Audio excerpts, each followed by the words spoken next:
My sister stabbed my baby shower cake 47 times, screaming, "You ruined my life!" then rushed toward my stomach, holding the knife.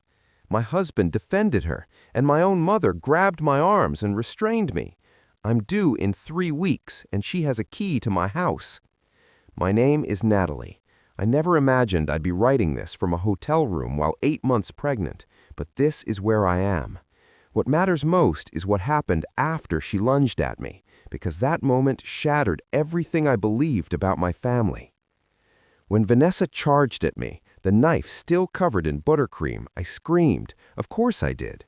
But what stays with me isn't the fear, it's my husband Blake's expression. He wasn't shocked. He was nodding, as if this behavior somehow made sense. My best friend Lacey jumped between us and pushed Vanessa away. The knife hit the floor of the event hall. Around 50 guests stood frozen, phones raised, recording. My mother-in-law Diane began crying. My cousin Michelle was already calling the police. My mother, my own mother, Patricia, who had been gripping my arm so tightly I'd bruise the next day, looked straight at me and said, "Natalie, calm down. You're causing a scene."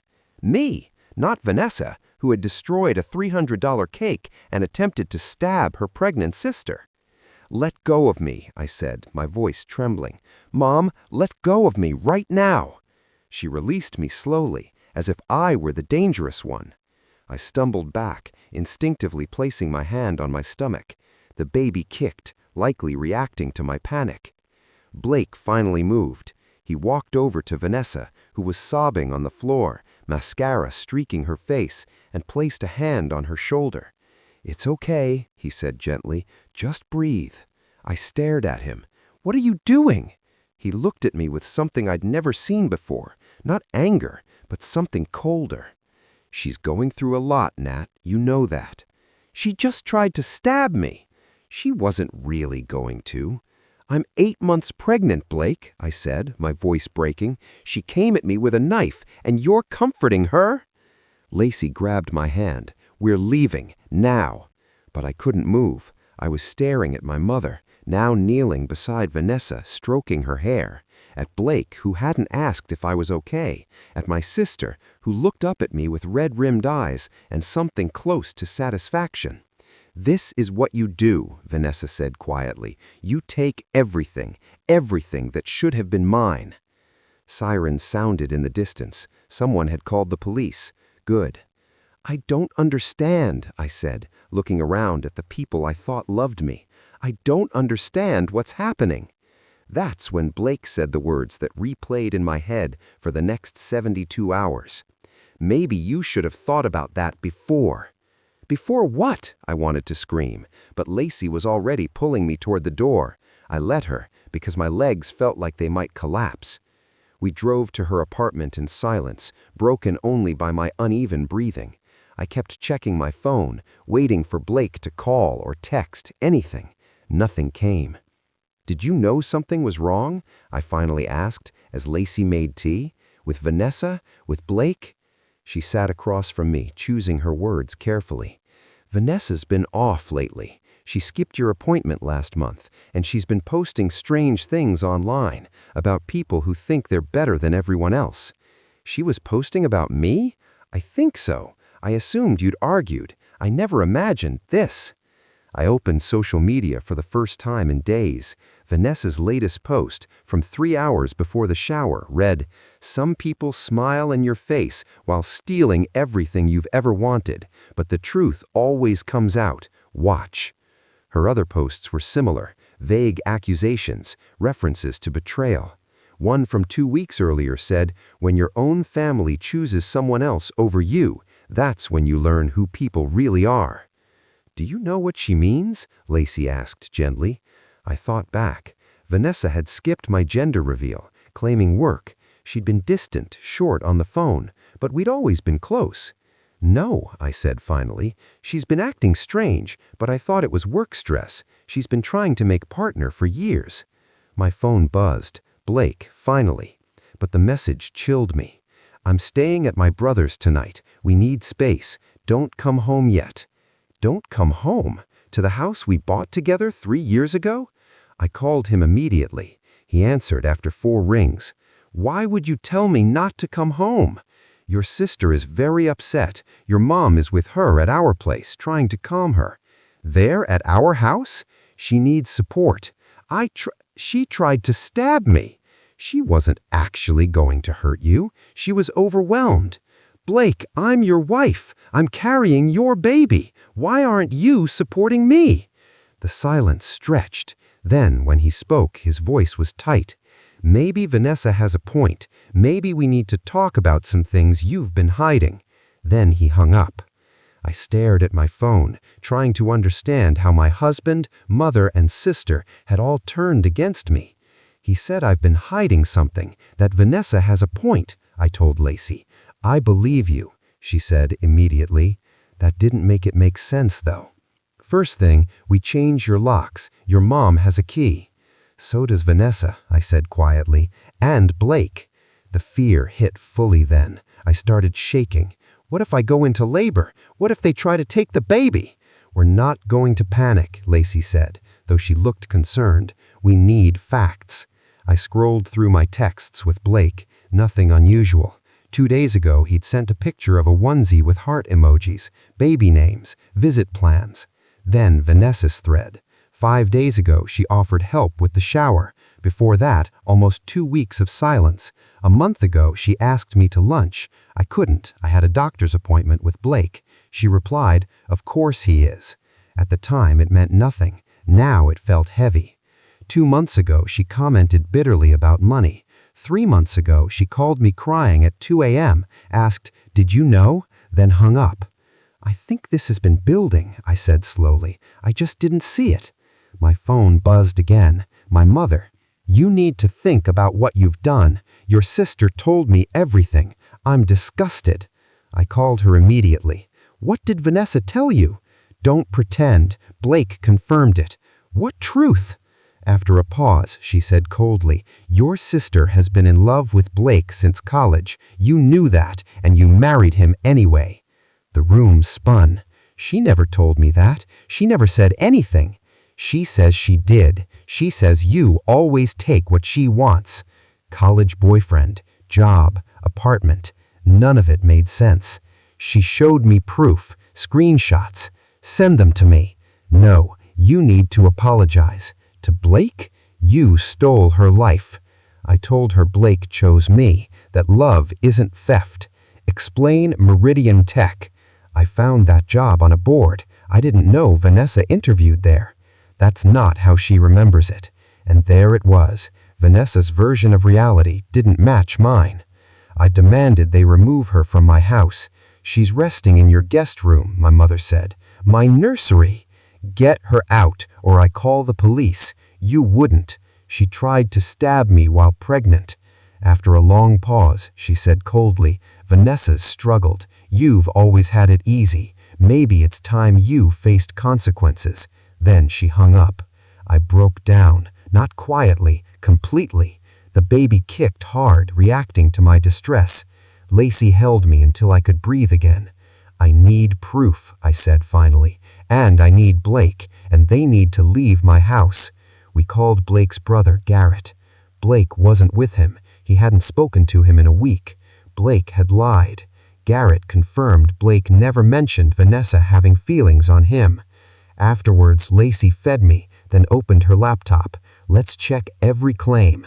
College boyfriend. Photos showed Vanessa dated Tyler. I dated Josh. Completely different people. Apartment. Different cities. Job. I found the original Meridian Tech posting in my email. And that's where we started uncovering the truth. It was dated 2 weeks before my interview, but there was no way for me to know whether Vanessa had interviewed there unless I contacted someone who still worked at the company, and it had been nearly 7 years. "What about Blake?" Lacey asked. "The party where you met?" I closed my eyes, forcing myself to remember. It had been Kendall's birthday party. Kendall was Vanessa's friend. The apartment was crowded with people I didn't know. Vanessa had invited me at the last minute because I had just ended things with Josh. I remembered standing near the drinks table, feeling uncomfortable because I didn't recognize anyone. Blake walked over to get a drink, and we started talking about the music playing. Within 10 minutes, the conversation shifted to our favorite bands. We talked for over an hour before Vanessa came over to see what was happening.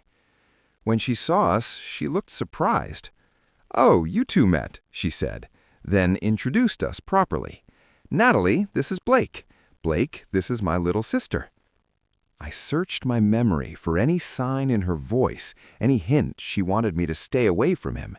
I couldn't find one. She seemed pleased we were getting along.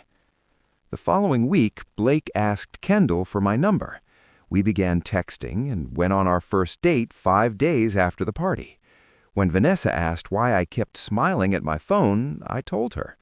"How did she react?" Lacey asked. I thought back. She asked who he was. I said, "Blake from the party." She replied, "Oh, that's nice," and asked about the date. It was a normal exchange. She appeared happy for me. "Did you ever think she liked him?" Lacey pressed. "Never," I said, "not once. She didn't mention Blake again until we'd been dating for about 3 months, when I suggested we all hang out. She said she was busy with law school." We sat quietly, trying to make sense of it. Either Vanessa had hidden these feelings for 7 years and suddenly snapped, or something else was happening, something that caused her to build this story. "What if this isn't really about Blake?" Lacey said carefully. "What if there's something else going on with Vanessa and she's projecting it onto you?" That explanation almost fit, but it didn't explain why Blake and my mother believed her so quickly. Around midnight, my phone buzzed with a text from an unknown number. When I opened it, I froze. It was a screenshot of a text conversation. The names at the top said Natalie and Blake, but I had never seen these messages before. In the screenshot, Natalie was telling Blake that Vanessa had always been jealous, that she could never keep a boyfriend or succeed at anything. It said it's almost sad how hard she tried. Blake replied, "That was harsh, wasn't it?" Natalie responded, "I'm just being honest. She's always been the disappointing daughter. I can't help it if I'm better at life." My hands shook as I scrolled. There were more screenshots, message after message of me saying cruel things about Vanessa, claims that I knew she liked Blake and pursued him anyway, that I applied for jobs she wanted just to prove I was superior. "These are fake," I said, showing Lacey. "I never sent these. This isn't even the right messaging layout. The colors are wrong, and I've never talked about Vanessa like this. Not to Blake, not to anyone." "Someone made these," Lacey said after examining them. "They're edited, but they're convincing if you don't know what to look for." Another message came in from the same number. "This is what I've dealt with for 7 years. This is who you really are. Now everyone knows." It was Vanessa. I tried calling, but it went straight to voicemail. I texted back, "These are fake. You know they're fake. Why are you doing this?" The typing indicator appeared, disappeared, then returned.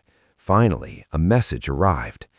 "Mom found your old college journal, the one where you wrote about taking things from me and enjoying it. You can't deny it anymore." A journal? I had kept journals in college, but I had never written anything like that. I didn't even understand how my mother would have one. "What journal?" I texted. "I don't have any journals at your place or Mom's." "The one you left in your old bedroom closet. Mom found it last month." My childhood home. I hadn't lived there in over 10 years, but I had left boxes behind that my mother always said she would sort through. "Can I see it?" I asked. "If I wrote that, I want to see it." No response. I called my mother. No answer. I texted her. Nothing. "This is planned," I said to Lacey. "Fake screenshots, a journal suddenly appearing. Someone is framing me, and I don't know why." "Could someone fake your handwriting?" she asked. "Maybe, but what's the goal?" My phone rang. It was Blake. "Where are you?" I asked immediately. "I'm at a hotel," he said. He sounded exhausted. "I've been driving around thinking. I need you to be honest with me." "I am being honest." "Did you keep a journal in college where you wrote about sabotaging your sister?" "No, Blake, never." Mom showed me pages from it, ripped out pages, your handwriting. It matches what Vanessa's saying. My heart raced. I need to see them, take photos and send them to me. Why? So I can understand what's happening. Someone is lying and I need it. The screenshots look real. The journal looks real. My mom confirmed the handwriting. What am I supposed to think? You're supposed to trust me. I'm your wife. Or Vanessa is your sister, and maybe I don't know you like I thought. Please send the photos. After a pause, he agreed.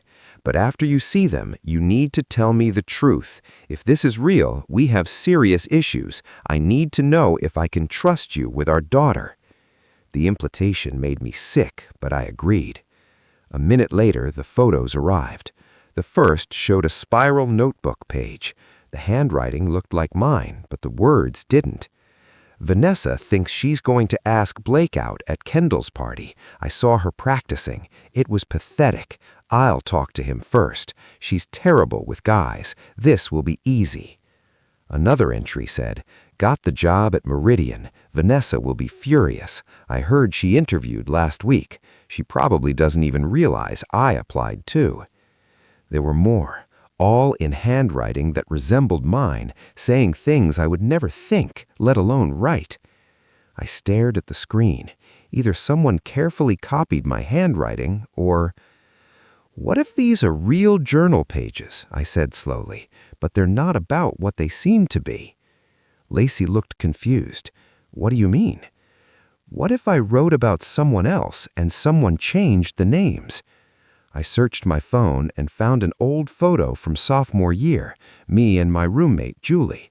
On the desk behind us was my journal, and suddenly I remembered. There had been a girl in my sorority, Bethany. She was intensely competitive. If I liked a guy, she flirted with him. If I succeeded, she tried to do better. I had written about it constantly, about trying to stay ahead, about how exhausting it was. What if those entries were about Bethany and someone changed the names to Vanessa and Blake? But who would do that, and how would they access my journals? Blake, I said into the phone, when did your mom find these pages? She said last month. And when did Vanessa first accuse me? About 3 weeks ago. The timing clicked. Has Vanessa been spending time with my mom? Yes, he said. Sunday dinners. They've gotten close. Dinners I hadn't attended because I was exhausted and pregnant. I think Vanessa created this, I said. The screenshots are fake and the journal entries were altered. That's a serious accusation. So is accusing me of 7 years of manipulation, I replied. He sighed. I need space. Stay away from the house. I'm 8 months pregnant, I said. Where am I supposed to go? I don't know, but I can't have you around until we know the truth. He had already decided.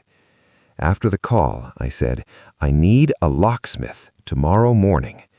What about Blake's key? Lacey asked. He can ring the doorbell. I barely slept. At 7 a.m., I called a 24-hour locksmith. Then I called my doctor and scheduled a checkup. At 8:30, we drove to my house. Blake's car wasn't there. My mother's was. Inside, I heard voices. Vanessa was saying she belonged there. My mother talked about Blake's options.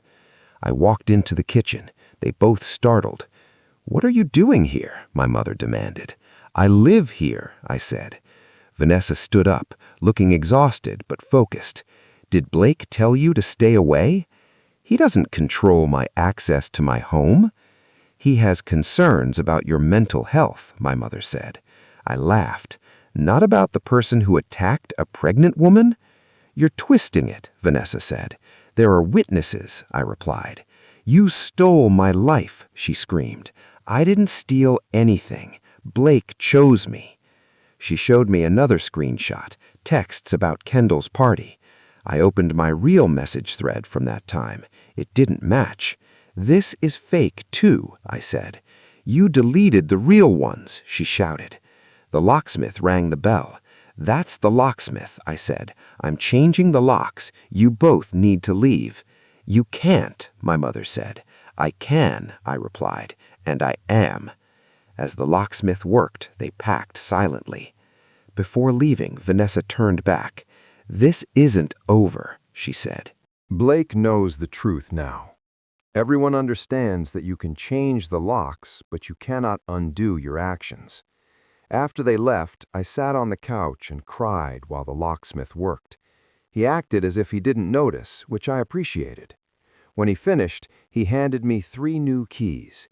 "Ma'am," he said quietly, "I don't know what's going on, but if you need to contact the police about those people, you probably should." He added that the younger woman seemed unstable. "Yes," I replied, "she is." After he left, I went to my doctor's appointment. The baby was healthy, with a strong heartbeat and normal movement, but my blood pressure was high.